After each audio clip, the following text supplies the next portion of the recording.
I love basketball. I love the emotion of sports and the intricacy of it. Um, and I also love the intricacy of and the complexity of relationships. And they just kind of collided in this. And I try not to predetermine too much. And in fact, there are a whole other incarnations of the end of this movie. And speaking of like that cinematic, I guess, aspect of it, maybe basketball, you know, the speed and the quickness kind of lends itself to that. But some of the transitions that you employ in the film, such as like that beatboxing and then cuts to the court, and kind of getting that flow with the camera.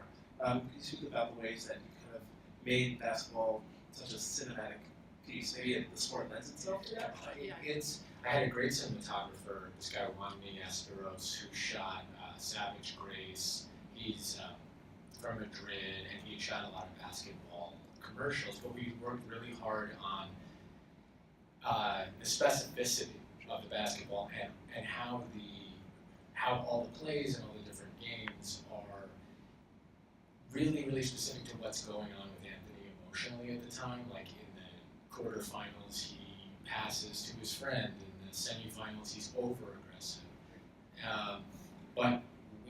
So the cinematography kind of had to reflect that, and for me, the filmmaking transitions had to reflect that. The guy who edited the movie is named Joe Krings, and he is an awesome editor. He edited a bunch of documentaries and also Captain Fantastic.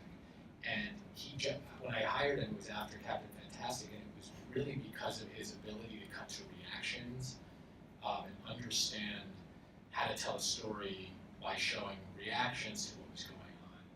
And he just had such a flavor for that. So part of the edict for him going in was to, obviously we shot a lot of it handheld,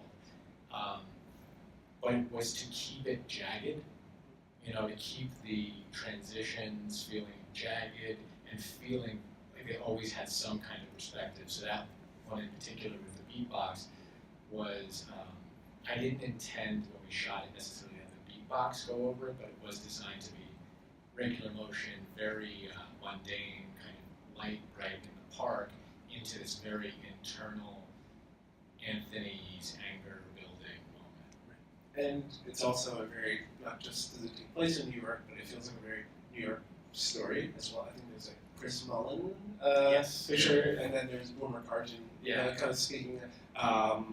There's of course the scene with Carmelo hitting that three. We can speak a little bit about that kind of New York part. We see the West 4th Street courts, which is legendary here. Yeah, I mean, I'm from New York City, and I grew up on 30th Street and First Avenue, played at a lot of these parks, and went to school on 16th Street. The school was Xavier. I didn't go to Xavier, but we turned Xavier into St. Anthony's. And for me, it's really important to me in a movie that the geography work. And being such a New Yorker, and we've all seen so many movies where you're on 6th Avenue, you turn the corner, and you're on 2nd Avenue, and you're uptown. And that just takes, just for the love of our city, I feel like I have to represent it in that way. But two, I remember looking at specifically that movie, Searching for Bobby Fischer, where everything geographically was worked out, and it felt very much like it lent itself to believing in the reality of the movie. So I don't remember the question, but and shooting on like that West 4th Street course, did you kind of take over that for a few days? Yeah, we had to do. I mean, the movie we had a decent amount of money and time, but we weren't rolling in it, so we had to move quickly, and we designed the movie to be able to move quickly. In that we did a ton of basketball rehearsal beforehand. We had all these guys knowing everything we were doing. It really wasn't ever like go play. It was like, okay, now we're doing this thing where you come off the pick. Okay, everyone remember where they are, go.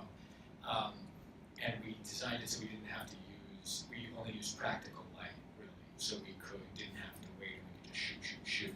But West 4th Street we actually had to go down through someone who knew the guys who have the permits every summer and just pay them a little something.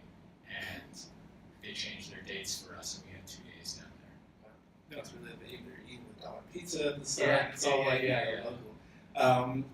also very interested in that kind of culture that not just basketball but sports. I'm interested in like those close-ups that you have, like the Nike logos and the close-ups of like the sneakers each time, and kind of how maybe non-verbally you're kind of getting across some of that sports world that's a little bit more. Yeah, I mean, I know that certainly when I was younger, I was into sneakers, and as a basketball player, it's a big thing, and my son is, and his whole team, and so it was sort of like, I mean, in part, I guess it was not supposed to be picked up, but an unconscious, under the surface comment on, because there's so much darkness to the movie. It's almost like a branding of like the family dark story rather than just a high-flying Nike commercial. But also a lot of that was just a result of wanting to pick out.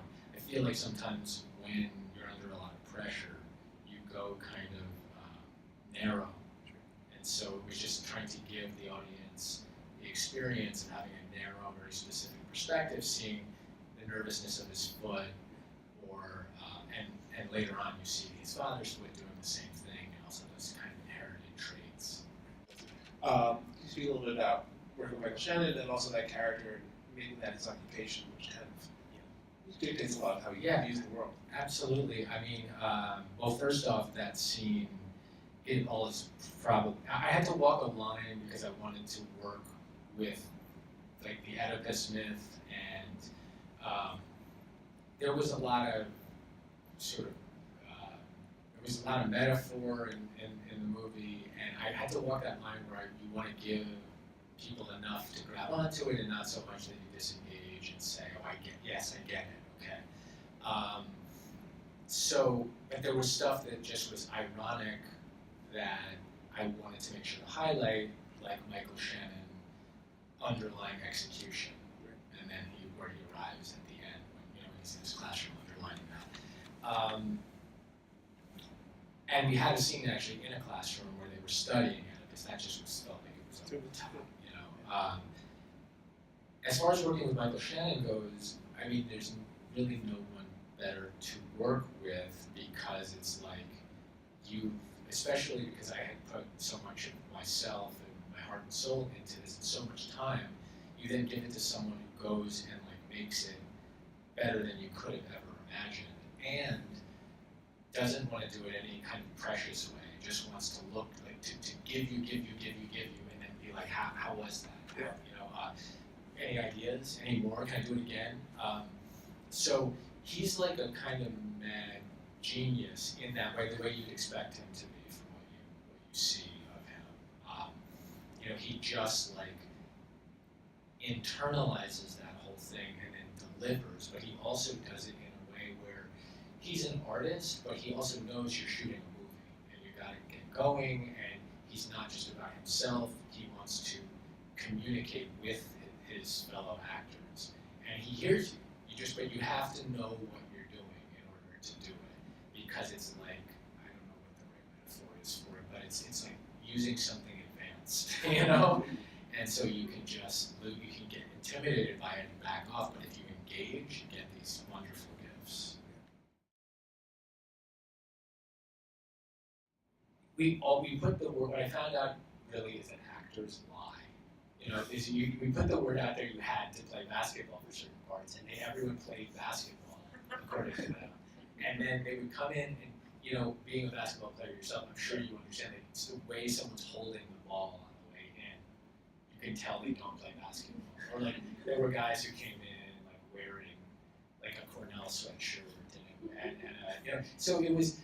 I had to walk that line because the basketball was really important to me, and I guess I've seen movies where it's portrayed pretty well, moments where it's portrayed well, but it always feels to me like they're setting up cameras and going to people, go play, and I'm going to whip pan around and capture the action.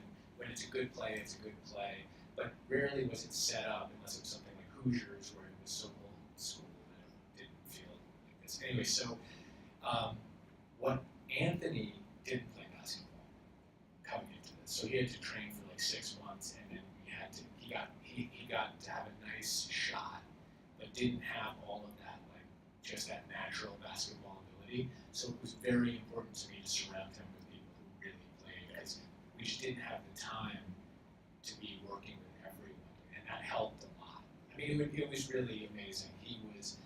He did this amazing stuff as an actor where the minute the camera rolled, he'd be hitting like 30 flares, and everyone else, but he didn't know, like he played defense like behind the guy. It was. I was really totally blessed and lucky that a lot of these people I hired were really good for the part and just went for it with the basketball, like the kid in the park who was the defender who throws him down. He played for the Globetrotters at one point. He had one chance to like just go up and down and do some stuff, and that's when he put it between his leg and did this thing where he comes back. So it was getting lucky and also just choosing really carefully in the editing where we're going. I'm not so sure. Let's just